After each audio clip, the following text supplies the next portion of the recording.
The bakery on Clifton Street was supposed to close at 7, but the owner always stayed until the last customer left, because turning away business felt like throwing money into the street.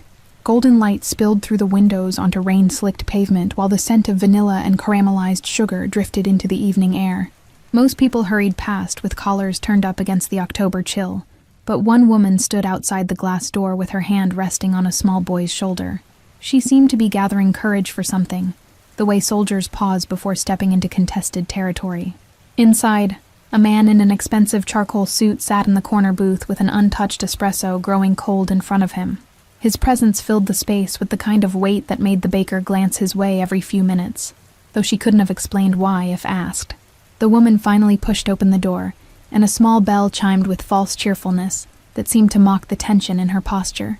Her son clutched her hand with the trust children have before life teaches them that adults can't actually protect them from everything.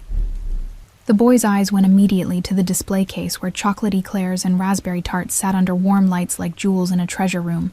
His mother kept her gaze on the floor tiles, counting steps the way people do when they're afraid looking up might shatter their resolve. The baker turned from wiping down the counter with a cloth that smelled like lemon disinfectant and bleach. She offered a tired smile that didn't quite reach her eyes because closing time meant aching feet and the prospect of doing it all again tomorrow. The woman's voice came out barely above a whisper, words she'd probably rehearsed 20 times in her head before entering. "Is there any expired cake for my little son?" 5 words that contained entire universes of pride, swallowed and dignity sacrificed on the altar of a child's needs. The baker's expression shifted through surprise into something resembling pity, which was exactly what the woman had dreaded seeing in another person's face. Her fingers tightened on the boy's shoulder, in a gesture that could have been reassurance or plea for strength. The man in the corner booth set down his espresso cup, with a precision that suggested he'd just made a decision about something. The soft click of porcelain against saucer carried across the quiet bakery like a bell marking the beginning of something irrevocable. Leo didn't understand why his mother's words made the baker's face change like that, but he felt her hand trembling against his shoulder blade. He'd learned not to ask for things, because asking made his mother's eyes go distant and sad, in ways that frightened him more than going without. The bakery felt warm after the cold street, and the sweetness in the air made his stomach remind him they'd only had soup for lunch. His shoes squeaked on the clean floor, hand-me-downs from a church donation box that were half a size too big and stuffed with newspaper. The baker opened her mouth to respond, but before sound emerged, a chair scraped against tile in the corner. That sound made Nadia's spine straighten with instinctive wariness, because she'd learned to recognize the prelude to moments that changed everything. Casimir Wolfe had been coming to this bakery every Thursday evening for 6 weeks, always ordering espresso he never drank and sitting in the same booth where he could watch the street through rain-streaked glass. People who recognized him pretended not to see him, because acknowledging his presence felt like invoking something dangerous into ordinary life. He'd built an empire through understanding leverage and weakness, knowing exactly which pressure points would make grown men crumble. But something in the woman's whispered request cut through the armor of cynicism he'd welded into place over 15 years of calculated brutality. His own mother's voice echoed across decades, asking a butcher for bones to make soup when money had run out, and pride was a luxury they couldn't afford anymore. That memory had teeth, and it bit down hard enough to draw blood from parts of himself he thought had gone numb. The woman noticed the stranger rising from his seat, with the fluid grace of someone accustomed to commanding rooms, without needing to raise his voice. Everything about him screamed money and power, from the Italian leather shoes to the watch on his wrist that probably cost more than she earned in 6 months. His face carried the kind of authority that made people step aside in crowded spaces without being asked. She instinctively pulled Leo closer, the way mothers do when sensing potential threat, even if they can't articulate why. The baker's expression transformed from pity into something closer to fear, which told Nadia everything she needed to know about who this man was in the city's hidden hierarchy. Her pulse quickened with the biological imperative to protect her child from predators, even ones in tailored suits. Casimir approached the counter with measured steps, his presence filling the small bakery, the way expensive cologne lingers in an elevator after its wearer has departed. "I'll take everything in the display case," he said in a voice that carried the faint trace of an accent he'd spent years trying to erase. The baker blinked rapidly as if she'd misheard, while Nadia felt her spine stiffen with defensive pride that bristled against what felt like charity. Money wasn't a problem for Casimir Wolfe. It was merely a tool like hammers or leverage. or carefully applied pressure in negotiations. He pulled out his wallet with practiced ease, leather so soft it probably felt like silk against his fingers. The absurdity of the moment crystallized in the silence that followed his offer. 3 people frozen in a tableau that would redirect all their futures. "That's not necessary," Nadia said, finding her voice somewhere beneath the humiliation that burned in her chest like swallowed acid. Her words came out sharper than intended, defense mechanisms honed through months of rejecting help, because accepting it meant admitting how far they'd fallen. Leo looked up at her with confusion, wrinkling his forehead, because someone wanted to buy them cake, and his mother was saying no. The stranger's eyes met hers for the first time, and something passed between them that wasn't pity or contempt, but recognition of a different sort. She saw her own stubbornness reflected back in his gaze, the pride of someone who'd also learned that accepting help felt like surrendering territory in a war that never really ended. His expression remained neutral, but something in his posture suggested he'd expected her refusal and had already calculated 3 moves ahead. "It's my nephew's birthday," Casimir lied, with the smooth ease of someone who'd built an empire on calculated deception. "I forgot to order a cake, and everything in here will solve my problem while making a little boy happy." The fiction was transparent as glass, but offered Nadia an escape route from charity into simple transaction, a bridge between pride and necessity. Leo's eyes went wide with hope that someone's birthday might include him in the celebration of sugar and frosting. The baker watched this exchange like a spectator at a chess match played by grandmasters, understanding that something significant was happening, but unable to decode all the moves. Casimir placed $300 bills on the counter, with the casualness of someone who kept that amount in his pocket for tips and emergencies. Nadia wanted to refuse again, to gather Leo and walk out with her dignity intact, even if her son went to bed hungry again. But she'd learned that pride was expensive, and sometimes the price was paid by people other than yourself, who didn't get to choose whether they could afford it. Leo's hand in hers felt small, and trusting in a way that made decisions for her, when her own resolve wavered. "Thank you," she said finally, the words tasting like defeat and relief in equal measure. The stranger nodded once, a gesture that conveyed acknowledgement without triumph, because he understood that accepting help required its own form of courage. The baker began boxing pastries with hands that moved too quickly, nervous energy finding outlet in practical action as she tried to process what she'd just witnessed. Casimir returned to his corner booth, while the baker wrapped pastries in tissue paper and placed them carefully in boxes that smelled like cardboard and possibility. He didn't watch the woman and her son directly, but he tracked their movements in the reflection of the darkened window beside him. Years of surviving in a world where inattention meant death had trained him to observe without seeming to catalog threats and opportunities in the same sweeping glance. The boy's face lit up with joy so pure it seemed obscene in the cynical universe Casimir inhabited, where happiness was a weapon people used against you once they understood what you valued. Leo pressed his nose against the display case glass, leaving a small fog of breath that bloomed and faded like temporary hope. His mother tried to pull him back gently, aware that they were accepting charity disguised as convenience and shouldn't push their luck further. Casimir's mind drifted to a kitchen in South Boston, where his mother had stood at a stove that only had 2 working burners and called it making do. She'd stretched one chicken into 3 days of meals through alchemy that involved more prayer than ingredients. He'd been 7 years old, the same age as the boy in the bakery, when he'd learned that hunger wasn't just an empty stomach, but a hollowing out of dignity that happened one missed meal at a time. His father had been gone by then, swallowed by the same streets that would eventually claim Casimir's innocence and replace it with something harder and infinitely more useful. The neighborhood they'd lived in had 2 types of people, those who accepted their circumstances with quiet resignation, and those who clawed their way out by any means necessary. His mother had been the former, and he'd sworn to become the latter from the moment he understood that goodness didn't pay rent. The memory of his mother asking for expired meat at the butcher shop still made something twist in his chest 30 years later. The butcher had been kind about it, wrapping the bones and scraps in clean paper as if they were premium cuts, preserving her dignity while acknowledging her need. That small act of grace had stuck with Casimir through years of brutality and moral compromises that would have horrified the woman who'd raised him. He'd built his empire through understanding that everyone had a price, not always monetary, but always present if you knew where to look. Fear worked better than money in most negotiations because people could spend money, but fear regenerated itself daily like interest on an unpaid debt. He'd learned to weaponize both with surgical precision, becoming the kind of man whose name made other criminals reconsider their ambitions. But the empire had cost him everything that made the victory worth having in the first place. He lived in a penthouse that felt like a mausoleum decorated by someone with excellent taste and no soul. His bed was always empty except for him, because letting someone close enough to matter meant giving them the knife they'd eventually use to cut your throat. Loneliness was the price of power, and he'd paid it without complaint, because complaining was for people who still believed the universe cared about their suffering. The woman and her son finished collecting their boxes of pastries, each one representing a small miracle in their evening that had started with humiliation and ended with more food than they'd probably seen in weeks. Casimir watched Nadia's hands shake slightly as she held the boxes, the tremor of someone who'd been so tense for so long that relief felt dangerous. She glanced his direction once, their eyes meeting across the distance of the small bakery.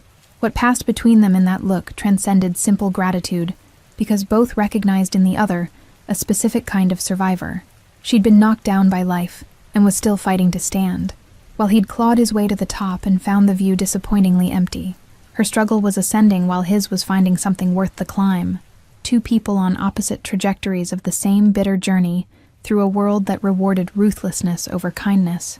"Say thank you to the nice man," Nadia prompted Leo, her voice carrying forced lightness that barely covered the emotional exhaustion underneath. The boy turned toward Casimir with cake boxes clutched against his chest like treasure he'd been entrusted to protect. His eyes held no wariness or calculation, just uncomplicated happiness that someone had been kind for no reason he could understand. "Thank you, sir," Leo said, with the careful pronunciation of a child who'd been taught manners, even when life hadn't given him much opportunity to use them. The words were simple, but they landed on Casimir with unexpected weight, because genuine gratitude was rare in his world. People thanked him out of fear or obligation, but never with the transparent sincerity of a 7-year-old who didn't know enough to be strategically polite. Casimir nodded once, not trusting his voice to remain steady if he attempted words. The boy smiled wider, apparently satisfied with the response, and turned back to his mother who was already guiding him toward the door. The bell chimed again as they left, the sound marking their departure into the cold October evening, with boxes of pastries that would make tonight different from all the nights that had come before.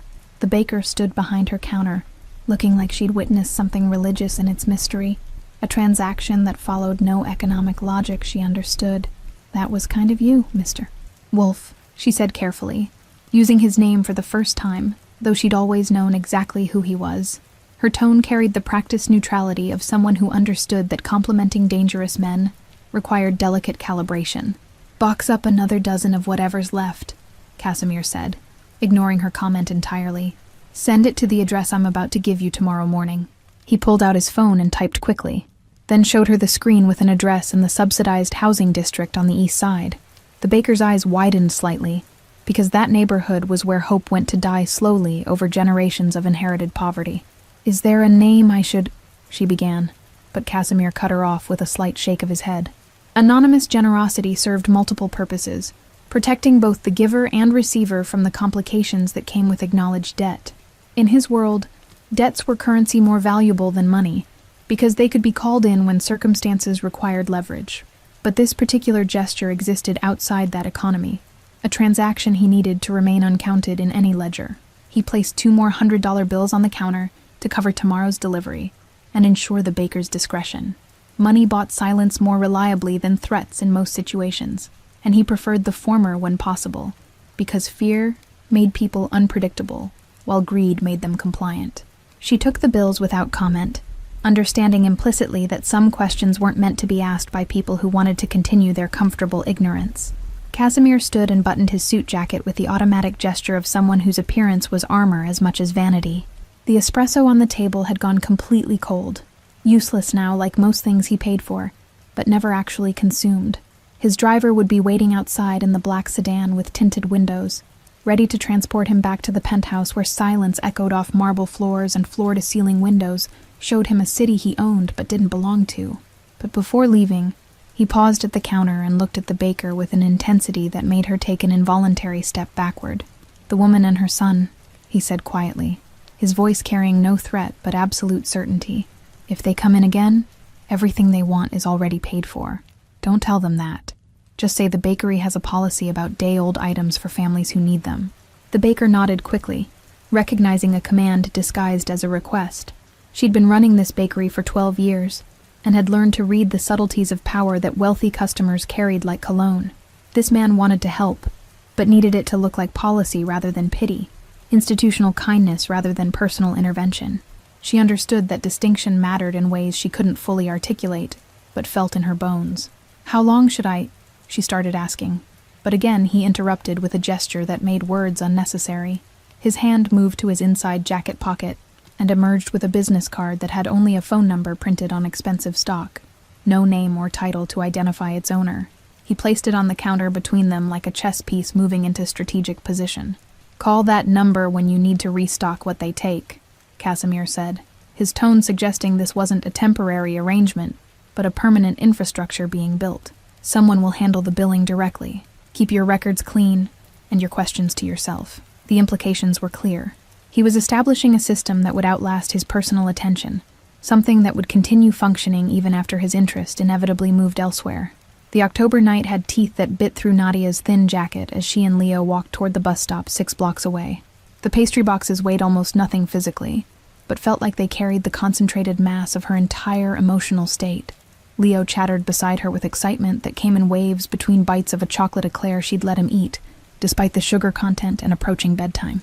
"Mom, do you think we could come back here sometime?" Leo asked, with the careful hopefulness of a child who'd learned that wanting things too badly meant guaranteed disappointment.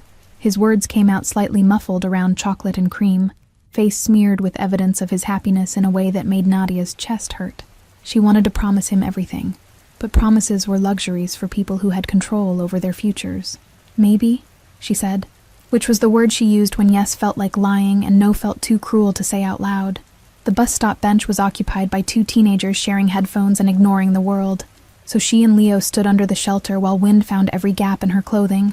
The boxes they carried represented more food than their small refrigerator could reasonably hold, a problem that felt like winning the lottery and realizing you didn't have a bank account. She kept replaying the stranger's face in her mind, trying to decode the expression she'd seen there when their eyes met across the bakery. It hadn't been pity exactly, though that would have been easier to categorize and dismiss. Instead, she'd seen something like recognition, as if he'd looked at her and seen a reflection of someone he used to know. The expensive suit and obvious wealth suggested he'd never experienced the kind of desperation that made you ask for expired cake, but something in his eyes contradicted that assumption. The bus arrived in a cloud of diesel exhaust and hydraulic sighs, its interior lit with harsh fluorescent lighting that made everyone look vaguely ill. Nadia guided Leo aboard while juggling pastry boxes and trying to dig bus fare from her pocket. The driver was the same woman who worked Thursday evenings, someone who'd watched Nadia's slow descent over months with the studied neutrality of public servants who couldn't afford emotional investment in every tragedy they witnessed. "Those smell good," the driver commented, nodding at the boxes while Nadia fed crumpled bills into the machine. It was the first personal thing the woman had said to her in 6 months of identical Thursday evening rides, a small acknowledgement that something had shifted in Nadia's circumstances, even if only temporarily. Leo found them seats near the back, while Nadia clutched the boxes against her chest to protect them from the bus's lurching movements through traffic. "Is that man your friend?" Leo asked once they were settled, his voice pitched low, because the bus carried 3 other passengers who might overhear. The question was innocent but complicated in ways Nadia couldn't begin to explain to a 7-year-old. She didn't even know the stranger's name, had no claim to friendship or connection beyond a single transaction in a bakery that lasted less than 10 minutes. "No, baby, just someone being kind," she answered, though the words felt insufficient for what had actually happened. The man had seen her humiliation and responded with something that preserved her dignity while meeting her need, a balancing act that required emotional intelligence she hadn't expected from someone who wore wealth like armor. Most rich people either ignored poverty or performed charity with theatrical self-congratulation, but he'd done neither. Leo accepted this explanation with a child's ability to move past complexity toward simpler concerns, specifically whether he could have another pastry when they got home. Nadia told him maybe tomorrow, establishing boundaries even as her own stomach reminded her they'd skipped dinner entirely.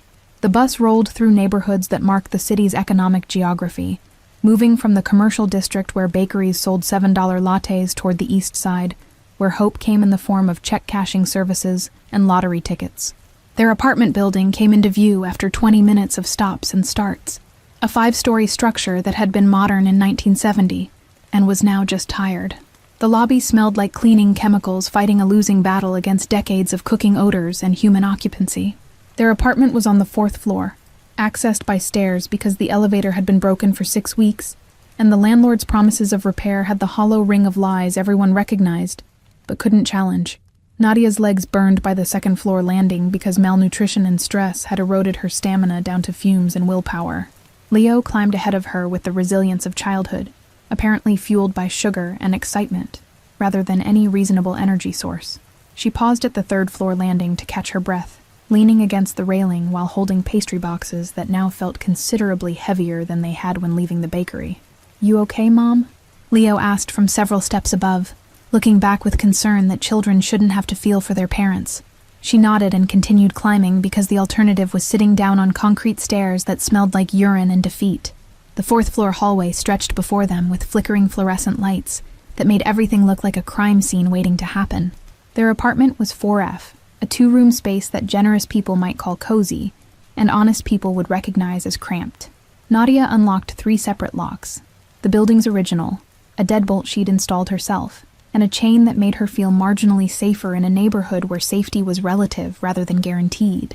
Leo rushed inside ahead of her, already planning where to store their treasure of pastries like a general organizing supplies.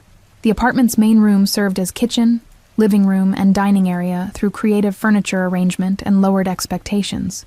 A small table with 2 mismatched chairs occupied space near the window, while a couch that came from a curbside pickup served as both seating and Nadia's bed at night. Leo's room was barely large enough for his twin mattress and a small dresser, but it was his space, and she'd made it cheerful with drawings he'd done, and stars she'd painted on the ceiling. She set the pastry boxes on the counter, and stood there for a moment, just breathing and trying to process the evening's surreal turn.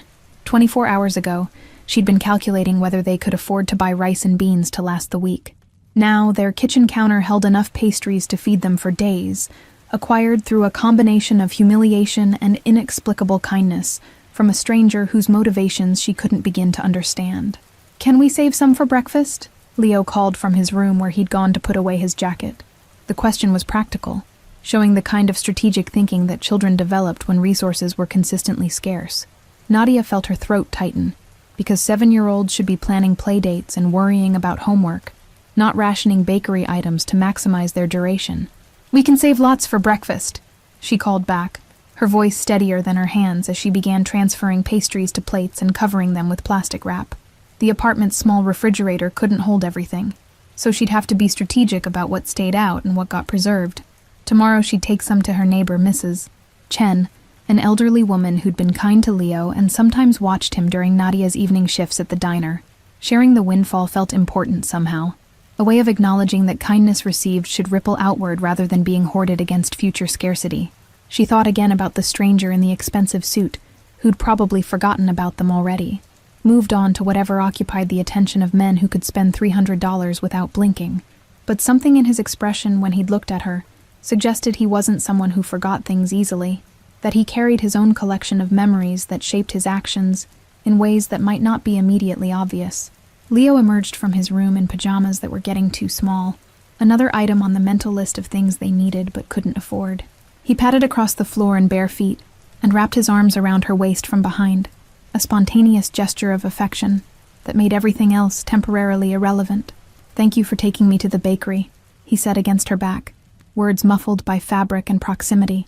She turned and pulled him into a proper hug, breathing in the smell of his hair that carried traces of the strawberry shampoo they'd gotten from the food bank. "You're welcome, baby," she whispered, meaning it more than she'd meant anything in months. Whatever happened tomorrow, whatever struggles waited in the uncertain future, tonight they had full stomachs and pastries for breakfast, and a moment of grace that had arrived from an unexpected source. But Nadia couldn't shake the feeling that something had shifted in ways she didn't fully understand yet, that the stranger's intervention was the beginning of something rather than a self-contained act of kindness. She'd learned to be suspicious of gifts without strings, and men with that much power didn't usually give anything away without expecting something in return. The thought should have worried her more than it did, but exhaustion was finally catching up, and she needed sleep more than she needed to analyze the motivations of wealthy strangers. Casimir didn't return to his penthouse that night, but instead directed his driver to take him to the warehouse district, where his legitimate businesses operated alongside less legal enterprises. The building looked abandoned from the outside, which was precisely the point, with broken windows that weren't actually broken, and rust that had been applied deliberately to suggest neglect. Inside, the space hummed with activity, as men moved shipments and updated ledgers in an operation that generated millions while maintaining perfect deniability. His office occupied the top floor, a space decorated with the same expensive minimalism as his home, but feeling more authentic somehow, because this was where actual work happened. Floor-to-ceiling windows overlooked the harbor where container ships moved like sleeping giants through dark water. He poured himself whiskey from a crystal decanter, then stood at the window without drinking it, because the ritual mattered more than the consumption. Marcus Chen, his second-in-command, and the closest thing he had to a friend, knocked twice before entering even though the door was open. "You're here late," Marcus observed, moving to the small bar and pouring his own drink with the familiarity of someone who'd earned the right to make himself comfortable. His tone carried no question because asking Casimir direct questions about his mood or motivations was a boundary they'd established years ago through unspoken agreement. "Couldn't sleep," Casimir said, which was both true and insufficient explanation for why he'd chosen to come here instead of lying awake in his penthouse, staring at ceilings that cost more per square foot than most people earned monthly. Marcus settled into one of the leather chairs with the patience of someone who understood that silence sometimes preceded important revelations. They'd known each other since juvenile detention, two teenagers who'd recognized in each other the specific hunger that separated survivors from victims. The Thompson shipment cleared customs without issues, Marcus reported, shifting into business mode because that was safer territory than whatever was actually bothering Casimir. "The profit margin is better than projected, and I've already allocated the surplus according to your previous instructions." His efficiency was one reason Casimir trusted him with operational details, but the real reason was simpler. Marcus was smart enough to know that loyalty paid better than betrayal in the long run. Casimir nodded absently, his mind still replaying the scene in the bakery with an obsessive quality that annoyed him, because he'd built his empire on the ability to compartmentalize and move forward. "Do you remember being hungry?" he asked suddenly, the question emerging without his conscious permission. Marcus's eyebrows rose slightly, the only indication of surprise before his expression smoothed back into neutrality. The question was personal in a way Casimir usually avoided, a breach of their unspoken protocol about keeping the past where it belonged. "Every day until I was 15 and started making my own money," Marcus answered after a pause that suggested he was calculating whether honesty or deflection served him better. "Why are you asking?" The counter-question was gentle but firm, pushing back against the unusual intimacy while leaving space for Casimir to retreat if he wanted. Between them, vulnerability was currency that needed to be spent carefully, because showing weakness was dangerous, even among allies. Casimir told him about the bakery, about the woman and her son, and the request that had cut through his usual detachment like a blade finding the gap between armor plates. Marcus listened without interrupting, his face revealing nothing except the slight tightening around his eyes that suggested he understood the significance, even if he couldn't articulate why. When Casimir finished, silence settled between them, heavy as humidity before a storm. "You thinking about doing something stupid?" Marcus asked finally, his tone walking the line between concern and warning. "Because helping people tends to get complicated in our line of work, especially when those people are vulnerable."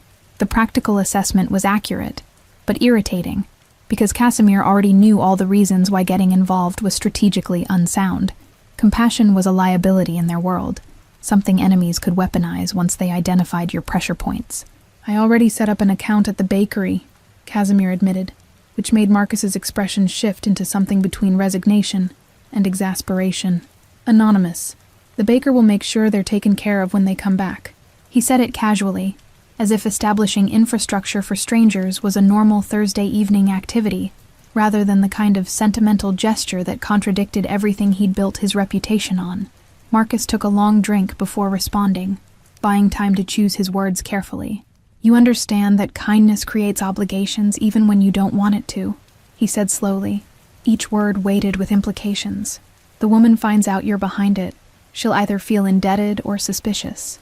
Either way, you've created a connection that can be exploited." His logic was sound, the same pragmatic analysis Casimir would have offered if their positions were reversed. "Then she doesn't find out," Casimir replied with finality that suggested the conversation was approaching its endpoint. "It stays anonymous, stays clean, stays separate from everything else. Even as he said it, he recognized the futility of trying to control outcomes through sheer will when human emotion was involved. But acknowledging that would require admitting he cared about the outcome beyond abstract principle, and that admission felt too dangerous to voice even here. The following Thursday, Casimir returned to the bakery at the same time, ordering the same espresso he wouldn't drink and sitting in the same corner booth. The baker recognized him immediately and gave a small nod that confirmed the arrangement was being honored. He'd timed his arrival for 7 o'clock, the closing hour when desperation made people take risks like asking for expired cake. The street outside remained empty except for the usual evening traffic of people hurrying home. She appeared at 7:15, later than the previous week, with Leo beside her looking slightly less tired than before. Nadia's posture was different this time, carrying more wariness and less defeat, as if the previous week's kindness had restored some measure of caution, along with her dignity. She pushed open the door with visible hesitation, and her eyes went immediately to the corner booth where Casimir sat pretending to read something on his phone. Their gazes met for exactly 2 seconds before she looked away, but in that brief connection, something passed between them that felt like continuation, rather than coincidence. She approached the counter with Leo's hand in hers, and this time she didn't whisper her request, but spoke clearly enough for Casimir to hear without straining. "Do you have any day-old items available?" The phrasing was different, less humiliating, asking for policy rather than begging for charity. The baker smiled with what appeared to be genuine warmth, though Casimir knew she was simply following his instructions with the professionalism of someone who understood which side her bread was buttered on. "We have a family program for day-old baked goods," she said, using the exact script Casimir had provided. "You're welcome to take what you need." She gestured toward a separate display case that Casimir had paid to keep stocked specifically for this purpose. Nadia's expression shifted through confusion into cautious hope, before settling on suspicious gratitude, her eyes narrowing slightly as she tried to determine whether this was legitimate policy or elaborate setup. "I wasn't aware of any program last week," she said carefully, testing the waters for holes in the story. The baker handled the challenge smoothly, explaining that the program had just been implemented by the bakery's owner, who wanted to reduce waste while helping families. Leo pressed against the display case with renewed excitement, pointing at items while asking his mother if they could take specific pastries. Nadia agreed to selections with the kind of careful rationing that came from never knowing when abundance might return to scarcity. Casimir watched this interaction through peripheral vision while maintaining the appearance of disinterest, his chest tight with an emotion he couldn't quite name and didn't want to examine too closely. She left with 2 boxes instead of the previous week's overwhelming haul, taking only what they could reasonably use before items went stale. The restraint impressed him because it suggested pride that hadn't been completely eroded by necessity, a refusal to exploit kindness, even when opportunity presented itself. As the door closed behind them, Casimir allowed himself one direct look at her retreating form, memorizing the set of her shoulders and the way she held her son's hand like it was the only anchor keeping her from drifting away entirely. "Same time next week?" the baker asked, approaching his table with coffee pot in hand even though his cup was still full. Her tone was carefully neutral, but her eyes held curiosity she was smart enough not to voice. Casimir nodded once, and she retreated behind her counter to begin closing procedures. He sat there for another 20 minutes after she'd locked the door, alone with his thoughts, and the growing certainty that anonymous charity wasn't going to be sufficient for very long. The 3rd Thursday, Casimir arrived at the bakery to find Nadia already there, sitting at a small table near the window with Leo working on homework beside her. The unexpected deviation from pattern made his pulse quicken with something between concern and interest. She'd come early, which suggested either increased comfort with the arrangement or strategic planning to avoid him specifically. He took his usual booth and watched her pretend not to notice his arrival. Leo was practicing cursive letters on lined paper, his tongue visible between his teeth in concentration. Nadia corrected his grip on the pencil with gentle patience, her voice too quiet for Casimir to hear, but her body language speaking volumes about the kind of mother she was despite circumstances. The scene was aggressively normal, the kind of domestic tableau that existed in thousands of homes across the city every evening, yet it transfixed him with its simple intimacy. The bakery felt different with them already present when he arrived, as if their presence had somehow rearranged the molecular structure of the space. Casimir ordered his espresso from a new employee, who didn't know to leave him alone, then had to politely decline conversation about the weather and traffic. The interruption annoyed him, because it disrupted his observation, breaking the fourth wall between watcher and watched in a way that felt like violation of unspoken rules. Nadia helped Leo pack up his homework after 30 minutes, preparing to collect their weekly allocation of day-old pastries before heading home. But as she approached the counter, she paused and turned toward Casimir's booth with the deliberate movement of someone who'd been building courage for this exact moment. Her shoulders were squared, chin lifted in defensive pride, and her eyes held direct challenge rather than gratitude when they met his across the bakery's small space. "I know it's you," she said simply, her voice carrying across the empty bakery with clarity that made pretense impossible. The baker froze behind the counter, her expression cycling through alarm, before settling on careful neutrality that suggested she planned to claim ignorance, regardless of how this confrontation resolved. Leo looked between his mother and the stranger, with confusion beginning to shade into concern, because children could sense adult tension, even when they couldn't understand its source. Casimir's initial instinct was denial, but something in Nadia's expression told him she wouldn't accept the lie, and attempting it would insult them both. "I don't know what you're referring to," he said anyway, giving her the option to retreat from confrontation if she wanted. His tone was mild, non-committal, the verbal equivalent of raised hands showing he carried no weapons. But they both knew he was lying, and they both knew she knew it, which made the denial more acknowledgement than rebuttal. "The family program that started exactly 1 week after we met," Nadia continued, her voice steady, despite the tremor in her hands that betrayed nervousness beneath the brave front. "The baker who suddenly has day-old items available every Thursday at 7:15, which coincidentally is exactly when we arrive. The fact that you've been here every time we come, sitting in that same booth watching us like we're some kind of project." Her analysis was accurate enough to be impressive and concerning in equal measure. He stood slowly, a gesture meant to show respect rather than intimidation, though his height and bearing carried inherent threat regardless of intention. "Would you like to sit?" he asked, nodding toward the booth's opposite seat. The invitation was dangerous for multiple reasons, crossing boundaries between anonymous benefactor and known entity, but maintaining the charade seemed more insulting than honest conversation. Nadia hesitated, her protective instincts warring with curiosity and the pragmatic understanding that refusing might jeopardize the arrangement that had been feeding her son. "Leo, stay at the table and finish your homework," she instructed, her mom voice carrying authority that made the boy nod immediately, despite his obvious desire to understand what was happening. She crossed to Casimir's booth and slid into the opposite seat with the rigid posture of someone sitting for a job interview or police interrogation. Up close, he could see exhaustion etched into lines around her eyes that hadn't been visible from across the room, the physical evidence of months or years spent in survival mode. "Why?" she asked, the single word containing multitudes of questions about motivation and expectation and what debt she was accruing without her consent.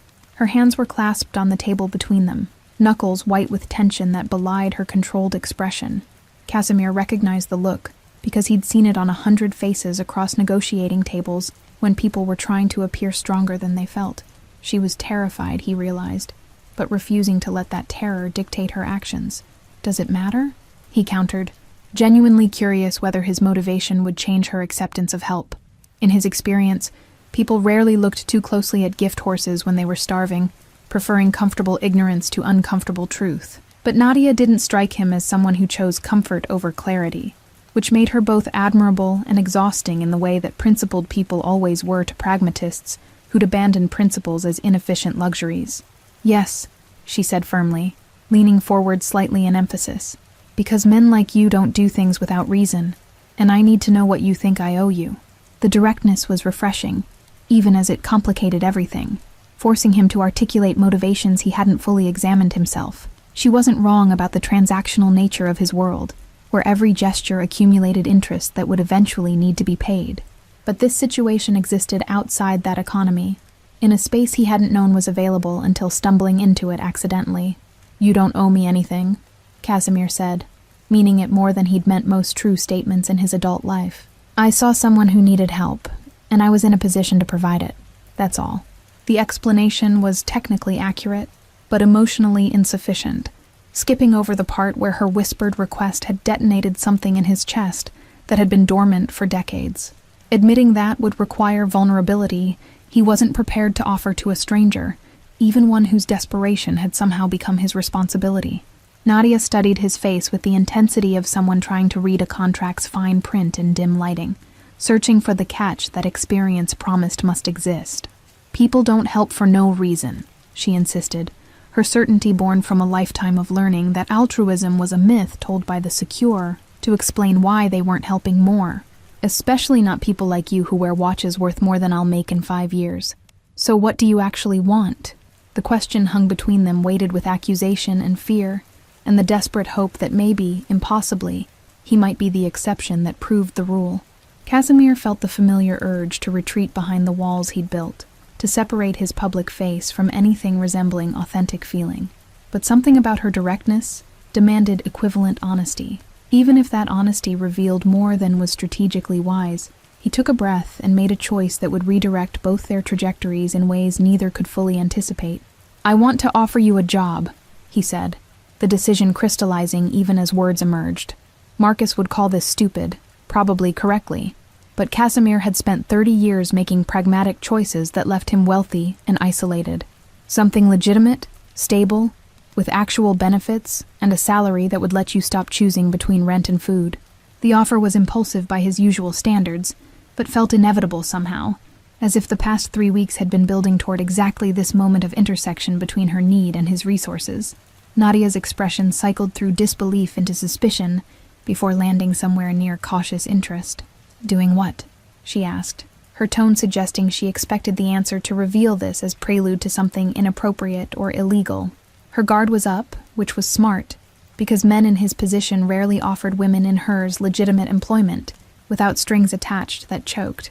But Casimir had strings enough in his life, and no interest in adding manipulation to whatever this was becoming. "I own a restaurant in the financial district," he explained, which was true, though incomplete, since he also owned the building, and 3 others on the same block. "We need daytime staff for the cafe section that handles breakfast and lunch service. Normal hours. Nothing that would interfere with getting Leo to school or being home for dinner."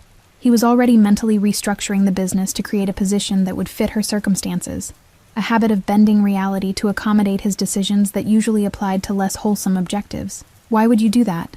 Nadia asked, circling back to motivation with the persistence of someone who understood that unanswered questions had a way of becoming problems later. "You don't know anything about me, whether I'm reliable or competent or even honest. This doesn't make sense." Her skepticism was warranted, and Casimir respected her enough to wish he had a better answer than instinct, and the ghost of his mother's voice asking a butcher for bones to make soup. "Call it intuition," he said, knowing it was insufficient, but unable to offer more without revealing the complicated tangle of guilt and memory, an inexplicable connection that had formed around her and her son. "You show up every week at the same time. You only take what you need, and you're raising a good kid under circumstances that would break most people. That tells me more than a resume would." The assessment was genuine, drawn from years of evaluating character under pressure, though he left out the part where helping them was helping some version of himself that still existed in memory. Nadia was quiet for a long moment, her eyes searching his face for deception, while her mind probably calculated risks against potential benefits. "I'd need to know more details," she said finally. Neither acceptance nor refusal, but willingness to continue the conversation. "Salary, schedule, exactly what the job would involve. And I'd need it in writing because verbal promises don't mean anything when circumstances change." Her conditions were reasonable, almost disappointingly so, because part of him had hoped she might just say yes and let him fix everything quickly. The restaurant was called Meridian, occupying the ground floor of a steel and glass tower that Casimir's shell companies had purchased during the last recession. He'd asked Nadia to meet him there on Saturday afternoon when the space would be closed for deep cleaning and staff meetings. She'd agreed with visible reluctance, bringing Leo because finding childcare for a meeting about employment she wasn't sure she'd accept felt like tempting fate with premature optimism.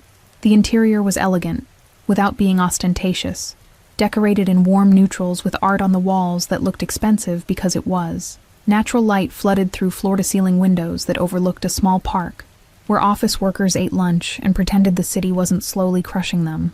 Leo's eyes went wide, taking in the space, his small-town amazement at urban luxury making Casimir remember when he'd felt the same way about places where people ate food that cost more than his mother's weekly grocery budget. Marcus was waiting inside, his presence a statement about Casimir's seriousness that might have been overkill, but served the purpose of legitimizing the offer. "This is Marcus Chen. He manages operations for my business interests," Casimir explained, watching Nadia evaluate Marcus with the same careful scrutiny she'd applied to everything. Marcus extended his hand for a handshake that Nadia accepted with visible wariness, clearly understanding that whatever was happening here involved more infrastructure than a simple job offer. "The position would be in our cafe section," Marcus began, launching into details with the efficiency of someone who'd been briefed thoroughly. 7 to 3, Monday through Friday, serving breakfast and lunch to the building's office workers. Starting salary is $48,000 annually, with benefits including health insurance, paid time off, and retirement matching. The numbers were generous without being suspicious, calibrated to lift someone out of poverty while remaining within normal ranges for the industry and position. Nadia listened with the focused attention of someone hearing details that could fundamentally alter their life's trajectory. "What about Leo?" she asked, cutting to the logistics that mattered more than salary. "School starts at 8:30 and ends at 3:15. I'd need flexibility to drop him off and pick him up, or this doesn't work regardless of the pay." Her voice was steady, but her hands betrayed nervousness, fingers twisting together in her lap while she waited for the answer that would determine everything. "We're prepared to adjust the schedule," Marcus replied smoothly, having clearly anticipated this question. 7:30 to 2:30 gives you time for school drop-off and pick up with buffer room for traffic or unexpected delays. Your position would focus on morning service prep and lunch coverage, which actually works better for our busiest hours anyway. The flexibility was real rather than performative, though Casimir had specifically designed the role around her constraints in ways that would have been impractical for most businesses. Leo had wandered toward the windows to watch pigeons fight over a discarded sandwich in the park outside, his attention span for adult conversation exhausted.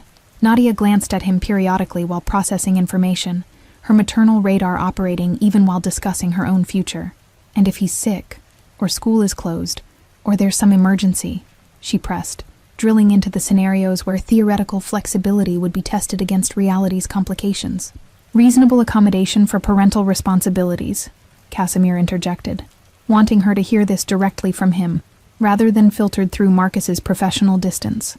"We're not interested in creating a situation where you have to choose between your job and your son's welfare.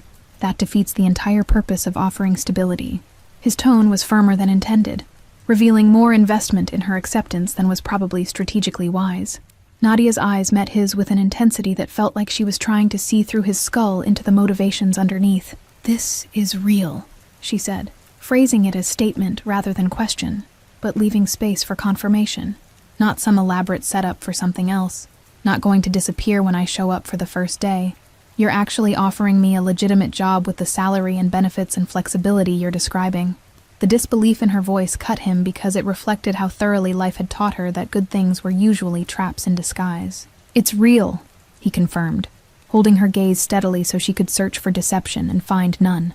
"Marcus has the written offer letter with all the details we've discussed. You can take it home, review it, show it to a lawyer if you want. No pressure to decide today, though we'd appreciate an answer within the week so we can plan accordingly."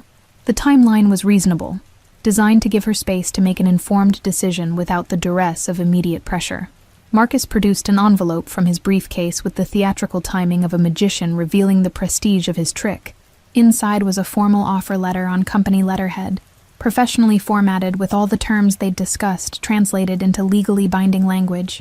Nadia took it with hands that trembled slightly, holding the paper like it might disintegrate if she wasn't careful. Leo returned from his window observation to ask what was happening, and she told him maybe a new job, but they'd talk about it later at home. "There's something else," Casimir added, the words emerging despite his intention to keep the offer clean and simple. "The cafe position comes with an employee meal program that extends to immediate family. Breakfast and lunch for both of you, on the house, as part of the compensation package." He watched her process this additional layer, understanding that food security was probably as important as the salary given her recent history of asking for expired cake. Nadia's composure finally cracked slightly, her eyes going glassy with tears she refused to let fall in front of strangers. "Why are you doing this?" she asked again, returning to the question that clearly haunted her, because the answer didn't align with anything her experience had taught her about how the world functioned. "I don't understand what you get out of helping us like this. People don't just hand strangers jobs and solve their problems without wanting something in return." The question deserved a better answer than Casimir had given in the bakery, something closer to the truth, even if that truth was complicated and not entirely flattering. "Because I can," he said finally, which was both honest and inadequate. "Because I have resources that are meaningless unless they're used for something beyond accumulation. Because your son deserves to grow up with stability, and you deserve not to have to beg for expired cake to feed him." His voice carried more emotion than he'd intended, revealing the raw places her situation had exposed in his carefully constructed defenses. She was quiet for a long moment, looking between him and Marcus, and the offer letter she held like a lottery ticket she was afraid to check. "I need to think about it," she said, which Casimir recognized as the beginning of yes, even if she needed time to convince herself it wasn't too good to be true. "Talk it over with Leo. Make sure I understand everything. But thank you for this, and for everything you've already done. Even if I don't take the job, knowing someone cared enough to offer means more than you probably realize." They left shortly after, Nadia clutching the envelope against her chest, while Leo chattered about the restaurant's cool interior and whether they could come back to see the pigeons. Casimir watched them through the windows until they disappeared around a corner, then turned to find Marcus studying him with an expression that mixed concern with resignation. "You're in deep with this," Marcus observed, not making it a question, because the answer was obvious to anyone who knew Casimir well enough to recognize when he'd committed to something beyond rational calculation. "I know," Casimir acknowledged, pouring himself water from the bar because his throat felt suddenly dry. But turning away now would be worse than never starting. The logic was sound, even if the premise was questionable. A justification for continued involvement that both men recognized as post hoc rationalization rather than actual reasoning. But Marcus didn't argue, understanding that certain decisions couldn't be undebated once made, only managed in their aftermath. "She's going to take the job," Marcus predicted, moving to stand beside Casimir at the window where they could see the park and the city beyond it. People in her situation don't turn down lifelines even when they're suspicious of the rope's source. But you need to be careful about what happens after she starts, because proximity breeds complications you're not accounting for. The warning was gentle but firm, drawing on Marcus's own experience with how helping people could transform into owing them or wanting from them in ways that destabilized carefully maintained boundaries. Casimir nodded acknowledgement without committing to caution because he was already planning the next steps of integrating Nadia into the restaurant's operations. He'd need to brief the existing staff about treating her normally, arrange for proper training, ensure that his involvement remained invisible enough not to create uncomfortable dynamics. The logistics were manageable. It was the emotional architecture that concerned him, the way thinking about her and Leo had started to occupy mental space previously reserved for business strategy and threat assessment. "Set up a check-in meeting for Wednesday," he instructed, shifting back into operational mode because that was safer than examining his motivations too closely. "I want to hear her decision directly, and if it's yes, we'll start onboarding immediately so she can begin the following Monday. Fast enough to matter, slow enough not to feel like pressure." Marcus made notes on his phone with the resigned efficiency of someone who knew arguing was futile once Casimir had made up his mind about something. The following Wednesday, Nadia called the number Marcus had provided and said yes to the job offer, with a formality in her voice that suggested she'd practiced the conversation multiple times before dialing. She started the next Monday, arriving 15 minutes early with Leo in tow to drop him at school first. Casimir watched from the second-floor office that overlooked the cafe, hidden behind one-way glass that let him observe without being seen, and felt something close to satisfaction watching her navigate her first day with nervous competence. 3 months passed with the kind of steady routine that felt revolutionary to someone whose life had been defined by chaos and scarcity. Nadia arrived at Meridian each morning with Leo, dropping him at school before her shift started, and the rhythm became muscle memory that replaced anxiety with something resembling security. The other cafe staff accepted her without question, unaware that her position had been created specifically for her, or that the owner watched her progress through one-way glass like a gardener, monitoring a transplanted seedling. Casimir maintained careful distance, receiving weekly reports from Marcus about her performance, but never appearing in the cafe during her shifts. The separation was deliberate strategy designed to prevent speculation about their connection or his interest in her specifically, but he found himself reviewing security footage more often than necessary, watching her interact with customers and coworkers with the kind of warm competence that suggested she'd been doing this work her entire life rather than learning it in real time. Leo thrived with the stability that regular meals and his mother's reduced stress provided, his teacher sending home notes about improved focus and participation in class. Nadia had framed the first positive report and hung it on their refrigerator, a monument to what difference 3 months of security could make in a child's development. She'd started saving money for the first time in years, small amounts that accumulated in a jar on her kitchen counter, like proof that the future might contain possibilities beyond mere survival. The shift happened on a Tuesday in February, when winter still had teeth, and the city felt like it was holding its breath against the cold. A man came into the cafe during the lunch rush, ordering coffee with the kind of casual authority that made experienced servers notice him, without understanding why. He sat near the window for 90 minutes, nursing the same cup while watching the street outside with the patient focus of someone waiting for specific prey to enter the trap. Nadia served him twice, refilling his coffee without engaging in the small talk she'd learned customers either wanted desperately or avoided entirely. Something about him triggered her instincts in ways she couldn't articulate, a sense of wrongness that lived beneath his ordinary appearance like a current running under still water.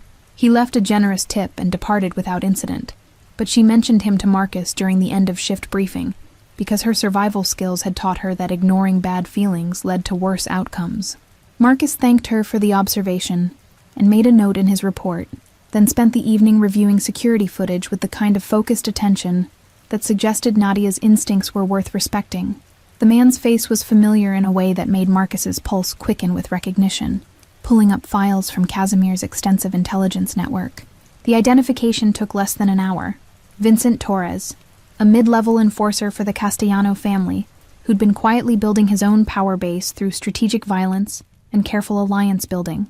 He called Casimir at midnight, knowing that sleep was something his boss approached more as optional than necessity. "We have a problem," Marcus said without preamble, launching into explanation about Torres and his appearance at Meridian. The timing was too coincidental to be accidental, suggesting that someone had connected Casimir to the cafe and by extension to the woman who worked there. The implications were immediate and dangerous, because Casimir's world operated on the principle that vulnerabilities were targets waiting to be exploited. Casimir felt ice form in his chest as Marcus explained, his mind already calculating threat vectors and response options. He'd been so careful about maintaining separation, ensuring that his connection to Nadia remained invisible to anyone who might weaponize it. But careful wasn't the same as perfect, and apparently someone had noticed his interest, despite precautions. The question was whether Torres was operating on orders or personal initiative, and whether the threat was reconnaissance or prelude to something more direct. "Pull all the security from the waterfront operation and reassign them to watch Nadia and Leo," Casimir ordered, his voice carrying the cold precision it took when violence became necessary. "I want eyes on them 24 hours, rotating shifts, enough distance that she won't notice, but close enough to intervene if Torres or anyone else makes a move."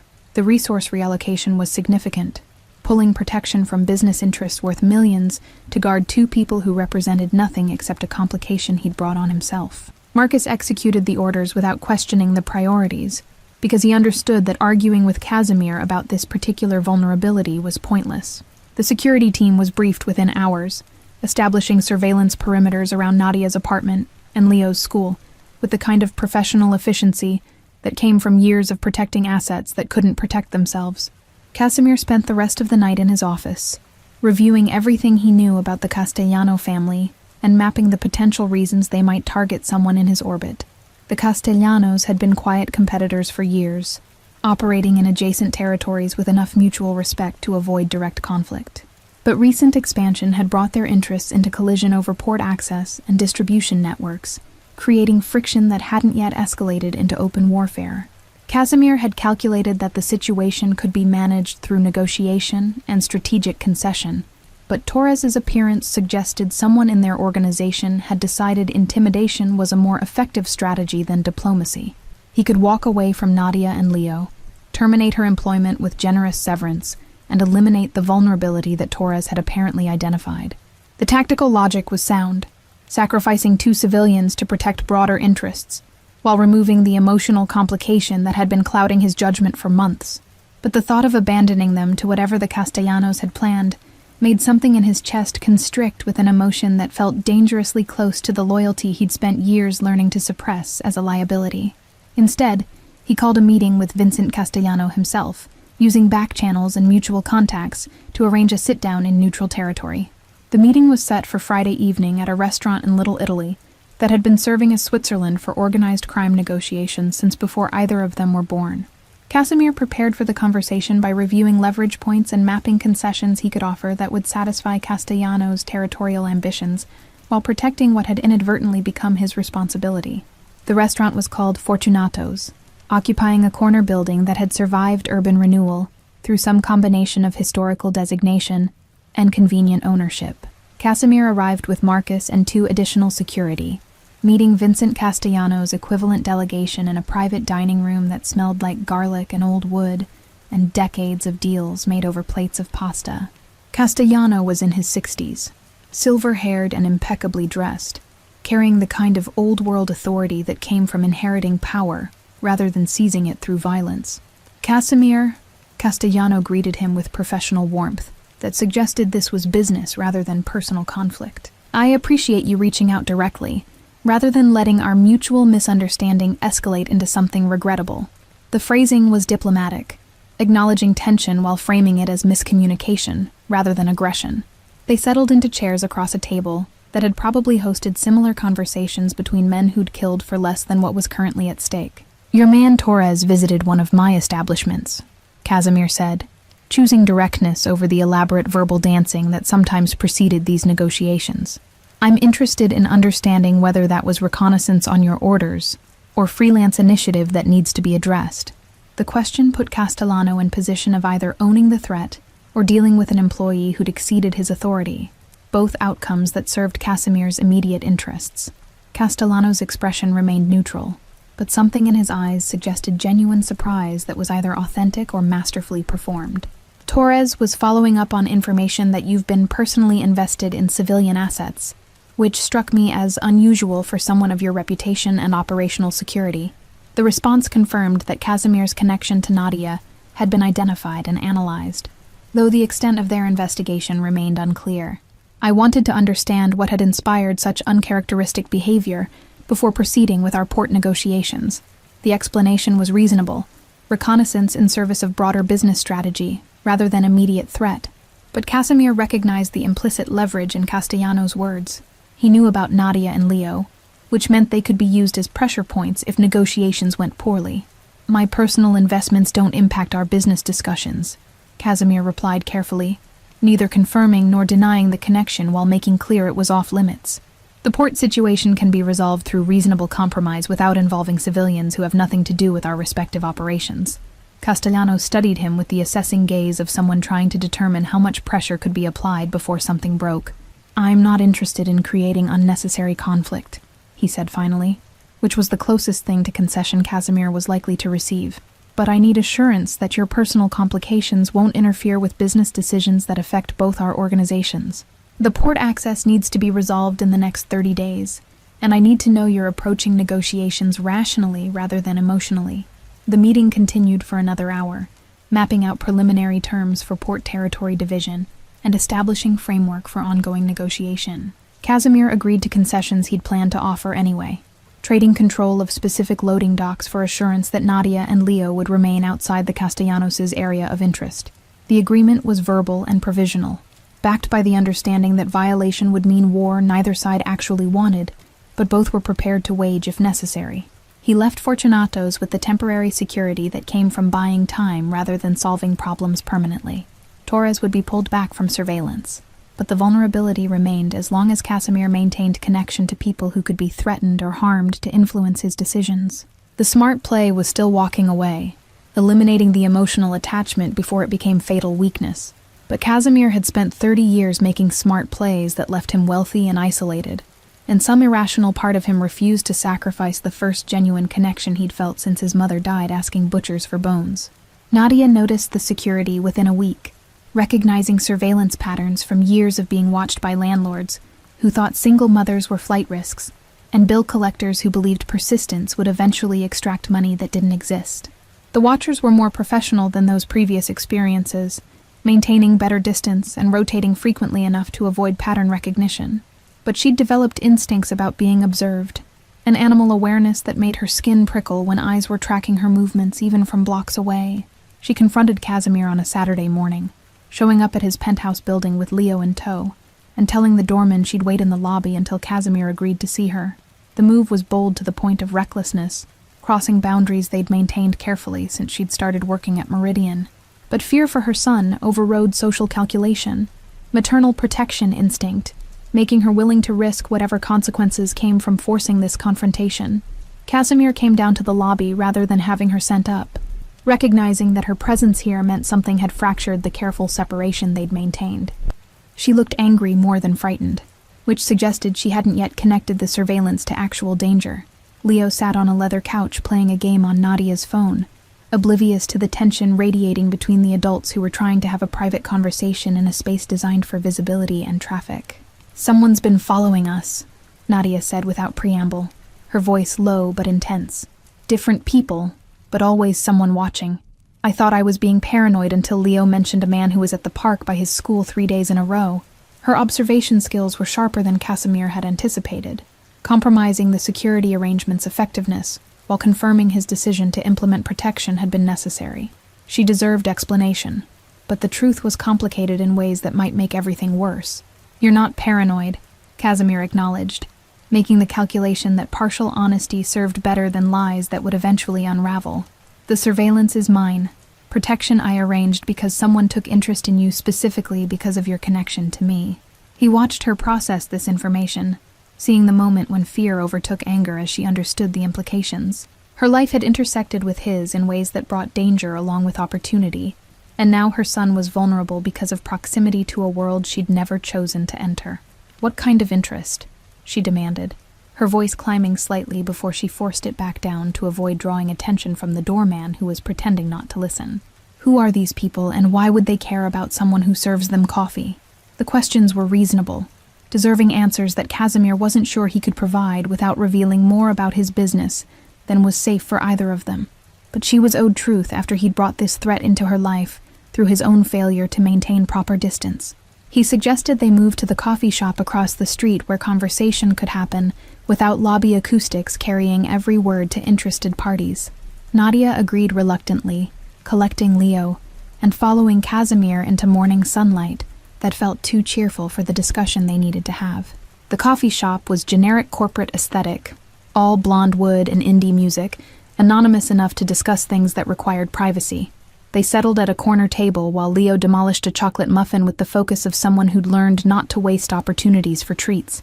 "I'm not just a restaurant owner," Casimir began, choosing words carefully to convey truth without details that could endanger her further. "My business interests include operations that occasionally create conflicts with competitors who aren't interested in legal resolution methods. Someone noticed my involvement in your employment and decided that might represent leverage they could use against me in unrelated negotiations." The explanation was sanitized but accurate, threading the needle between disclosure and operational security.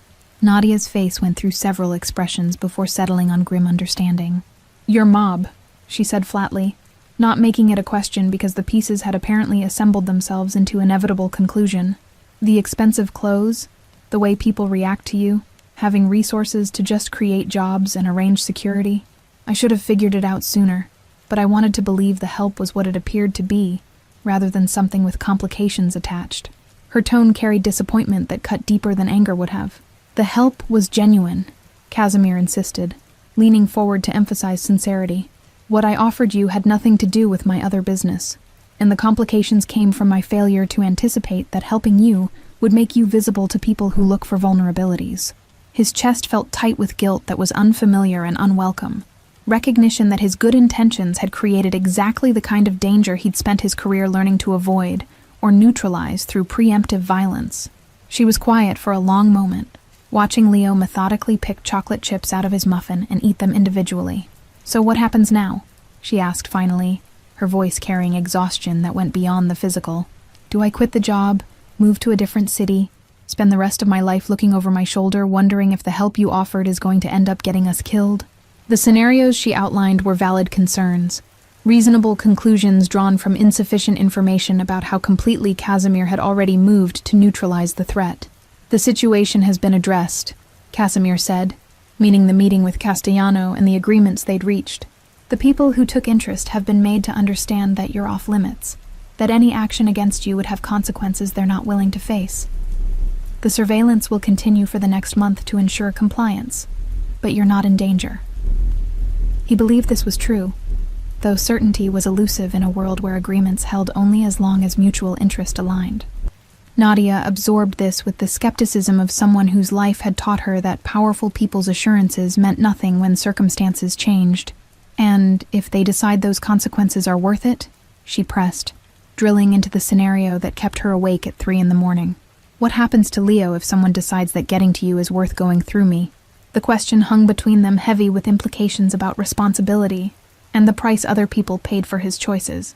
Casimir felt something shift in his chest, a recognition that his involvement in their lives had crossed from abstract benevolence into concrete obligation.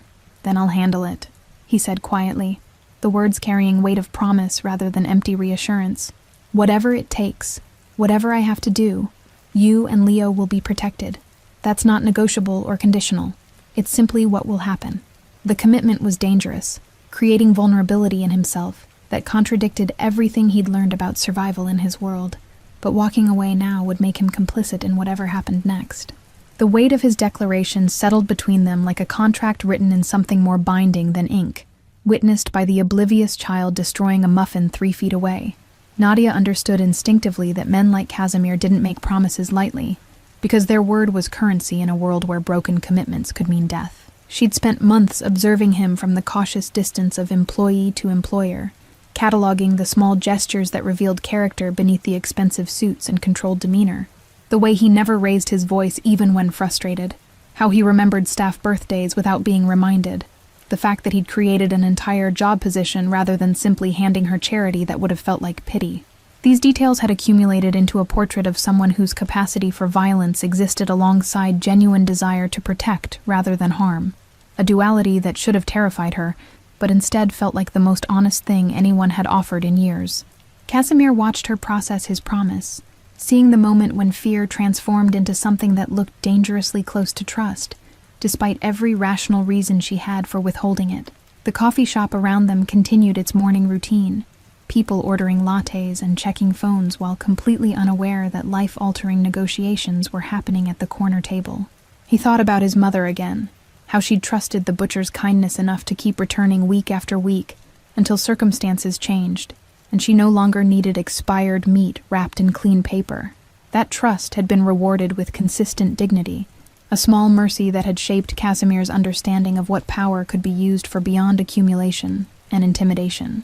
Now he was offering the same kind of covenant to a woman, whose desperation had accidentally reminded him that strength measured only by capacity for destruction was just elaborate weakness dressed in expensive clothing. She searched his face for several seconds, apparently trying to determine if she could trust declarations from someone whose entire professional life was built on strategic deception. "I don't want this life," she said finally, her voice barely above a whisper so Leo wouldn't overhear. "I don't want to raise my son in a world where violence is how problems get solved, and people are assets to be protected or threatened. We were finally stable, finally secure, and now I find out that security came with a price I never agreed to pay." "You can walk away," Casimir offered, though the words tasted like failure in his mouth. "I'll arrange relocation assistance, new identities if necessary, enough money to start over somewhere with no connection to any of this. Give you back the anonymity that was safer than my protection ever will be." The offer was genuine, recognizing that giving her the choice he'd taken away through his involvement was the minimum ethical requirement of a situation he'd created through good intentions and poor foresight. Nadia looked at Leo, who'd finished his muffin, and was now drawing pictures on the paper napkin with a pen from her purse. Everything in her expression suggested she was calculating futures, weighing known danger against unknown possibilities, stable employment against freedom from complications she'd never invited. "If we stay," she said slowly, returning her attention to Casimir, "I need complete honesty about what that means. No more surprises, no more finding out months later that decisions were made about our safety without my input. Whatever this situation is, I need to be part of navigating it." The demand was fair, requesting agency in a situation where he'd been making unilateral decisions about her life under the justification of protection. Casimir nodded agreement, recognizing that her terms were reasonable and that continued involvement required partnership rather than paternalism. "Complete transparency from now on," he confirmed, extending his hand across the table to formalize the commitment. She took it after a moment's hesitation, her grip firm despite hands that were probably shaking with adrenaline and fear. They finished their coffee in careful conversation about practical matters, establishing communication protocols and decision-making frameworks for the uncertain future they were apparently choosing to navigate together. Leo remained oblivious to the weight of what had just been decided, focused on his drawing, which appeared to be a dragon fighting an airplane.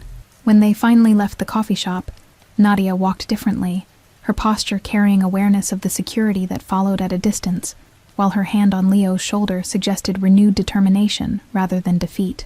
Casimir watched them disappear into morning crowds, feeling the weight of responsibility settle more heavily across his shoulders.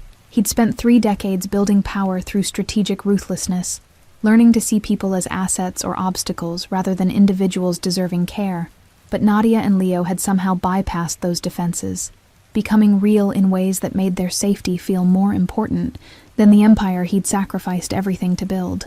Marcus would say this was dangerous thinking that would eventually compromise everything. And Marcus would probably be right, but Casimir found he didn't care as much as he should about protecting what suddenly felt less valuable than what it had cost. The transition happened gradually rather than through single dramatic moment. Casimir's involvement in Nadia and Leo's daily life increasing through incremental decisions that accumulated into something resembling family. He started appearing at Meridian during Nadia's shifts, initially justifying the visits as operational oversight, but eventually abandoning pretense when everyone, including Nadia, recognized the pattern. Their conversations evolved from careful formality into genuine exchange, discovering shared perspectives on everything from Leo's education to the best pizza in the city. Leo accepted Casimir's presence with the adaptability of children who haven't yet learned that some relationships require complicated explanation. He started calling Casimir Mr. Wolf after mishearing his last name, and the nickname stuck despite multiple corrections because it made Leo laugh every time. Casimir found himself genuinely enjoying the boy's company, answering endless questions about everything with patience that surprised everyone who knew him professionally. The time spent with them felt like stepping into a parallel existence, where his choices hadn't hardened him into someone incapable of connection. Marcus watched this development with the resigned concern of someone who'd predicted exactly this outcome, but lacked authority to prevent it. "You're building something that can't coexist with what you already have," he warned during one of their strategy sessions. "Eventually, you'll have to choose between the Empire and whatever this is becoming with them." The assessment was accurate, but incomplete, missing that Casimir was increasingly questioning whether the Empire had ever given him anything worth more than what he was finding in small moments of ordinary domestic happiness. The holidays arrived with December cold that made the city feel cleaner somehow, snow covering the grime and softening the hard edges of urban life. Casimir invited Nadia and Leo to his penthouse for Christmas, a gesture that crossed yet another boundary between professional association and personal relationship. She accepted after visible deliberation, bringing wine that probably represented a significant portion of her discretionary budget and homemade cookies that Leo had helped decorate with enthusiastic incompetence. The evening was awkward at first, 3 people trying to create tradition where none existed, while navigating the class differences that made the penthouse's luxury feel obscene compared to Nadia's carefully maintained apartment. But Leo's excitement about the view and the Christmas tree Casimir had arranged specifically for this gathering broke through the tension. They ate dinner at the marble table that usually went unused, talking about Leo's school play and Nadia's co-workers, and carefully avoiding discussion of the security that still shadowed their movements or the business interests that funded this comfortable evening. After Leo fell asleep on the couch, exhausted from excitement and sugar, Nadia and Casimir stood at the floor-to-ceiling windows, watching the city lights spread out like captured stars. "I never thanked you properly," she said quietly, not looking at him, but at the reflection of both of them in the glass. "Not just for the job or the protection, but for seeing us when it would have been easier to look away, for caring when you didn't have to." Her words carried weight of acknowledgement that what existed between them had moved beyond gratitude into something more complicated and potentially dangerous. "You changed everything," Casimir replied, the admission feeling like removing armor he'd worn so long he'd forgotten what vulnerability felt like underneath. "Before I met you and Leo, I had power and money, but nothing that mattered beyond accumulation. You reminded me that there are things worth protecting beyond business interests and territory." The confession was more honesty than he usually offered anyone, but something about the moment, and the sleeping child, and the woman beside him, made strategic caution feel less important than authentic connection. Nadia turned to face him directly, her expression serious but not unkind. "What happens now?" she asked, the question encompassing all the uncertainty about where their relationship was heading and whether the gap between their worlds could be bridged or would eventually pull them apart. "We keep navigating forward together?" The tentative hope in her voice suggested she wanted that outcome despite all the rational reasons it might be impossible or inadvisable for both of them. "If you're willing to deal with my complications and I'm willing to change enough to deserve the chance," Casimir answered, recognizing that transformation wasn't simple declaration, but ongoing process that would require dismantling patterns 30 years in the making. "I don't know what that looks like practically, but I'm willing to figure it out if you are." The statement was as close to a relationship declaration as he'd ever made, clumsy, but genuine in ways that felt more valuable than smooth delivery would have been. She smiled at him then, the first completely unguarded expression he'd seen from her since their initial meeting in the bakery. "We'll figure it out together," she said simply, taking his hand in a gesture that was both tentative and certain. The physical connection felt electric despite its innocence, a promise of possibility that existed alongside all the complications they'd have to navigate. They stood there for a while longer, watching the city and occasionally glancing at Leo sleeping peacefully, while the future they were choosing to build together remained uncertain, but finally felt worth the risk. The weeks that followed brought continued adjustment as Casimir began the slow process of disentangling himself from the criminal operations that had defined his adult life. Marcus handled most operational transitions, establishing successor structures and negotiating exits that wouldn't create power vacuums or invite retaliation from competitors who might see withdrawal as weakness. The process would take years to complete fully, but Casimir found himself increasingly invested in reaching the end state, where his past didn't constantly threaten the future he wanted to build. Nadia watched this transformation with cautious optimism, understanding that people didn't simply abandon their entire lives without friction and occasional regression into old patterns. There were difficult conversations about specific business dealings that still required his attention, and moments when his instinct toward controlling solutions through power rather than partnership created conflict between them.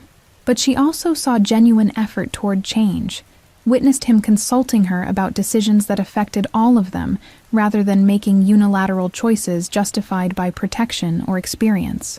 Leo flourished with the expanded stability and attention, his academic performance improving while his personality bloomed into something confident and curious. He still didn't fully understand Casimir's role in their lives, but accepted him with the pragmatism of children who judge people by their present actions rather than complicated histories. The three of them developed routines that felt increasingly like family. Sunday breakfasts at the penthouse, weeknight dinners at Nadia's apartment, Saturday afternoons exploring different neighborhoods, and eating at restaurants that Leo chose based entirely on whether they served chicken nuggets. By spring, Casimir had moved most of his legitimate business interests into structures that didn't require his daily involvement, creating space for the ordinary life he'd never imagined wanting. He attended Leo's school events, helped with homework, despite being hopelessly outmatched by third-grade math, and learned to be present in moments that had no strategic value beyond their own inherent worth. The transformation wasn't complete or perfect, but it was real in ways that made the sacrifices feel insignificant compared to what he'd gained. The evening they made the relationship official to Leo happened in June, 6 months after that first Christmas together. They'd taken him to the park where ducks fought over bread, despite the signs requesting that people not feed them. Leo asked with the directness of an 8-year-old whether Casimir was going to be his dad, and the question hung in the air while both adults tried to figure out how to answer something so complicated in terms a child could understand, without being weighed down by the full implications. "Would you want that?" Casimir asked, the question directed at Leo but with eyes on Nadia to gauge her reaction.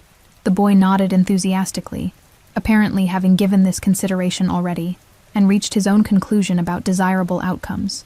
Nadia's expression was a complex mixture of hope and fear, understanding that this commitment would formalize everything they'd been building while also making permanent a connection that couldn't be easily undone if circumstances changed, or if Casimir's transformation proved temporary rather than fundamental.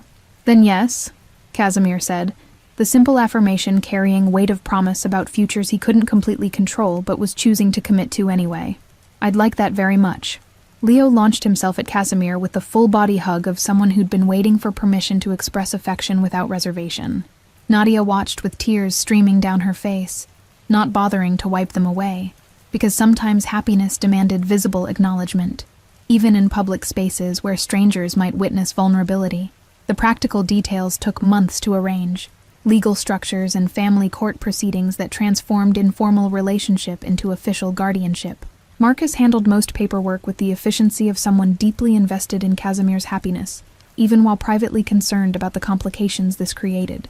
But by the time autumn arrived with its promise of new school year and changing seasons, the three of them had become legally and practically what they'd already been emotionally. A family built from unlikely circumstances, and maintained through daily choice to prioritize connection over easier paths that would have kept them separate. Standing in his penthouse one October evening with Leo doing homework at the dining table, and Nadia cooking dinner while singing off-key to music only she could hear, Casimir felt something he'd thought permanently unavailable to someone with his history. Not redemption, exactly, because the past couldn't be erased or fully atoned for through present goodness, but perhaps grace, the unearned gift of second chances, and the possibility that people could become something better than their worst choices. The bakery where this had all started was closing permanently next month, the owner retiring to Florida with enough money from selling the property that she'd never need to work again. But its legacy persisted in this moment, in these people who'd become his reason for attempting transformation that still felt uncertain, but increasingly necessary. The road ahead remained complicated, filled with ongoing consequences from his past, and the constant work of maintaining changes that didn't come naturally after decades of operating differently. But for the first time in 30 years, Casimir found himself looking forward to ordinary days, rather than just enduring them between moments of strategic importance. Sometimes, he thought, the smallest acts of compassion really did create the biggest changes, rippling outward in ways that transformed everyone they touched into something closer to who they'd always had the potential to become. Thank you all for following this story. If you enjoyed it, please write in the comments where you're watching from, and don't forget to like, subscribe, and share this video. Your support means everything and helps me continue bringing you these stories. Until next time, remember that sometimes the most unexpected encounters can change our lives in ways we never imagined possible.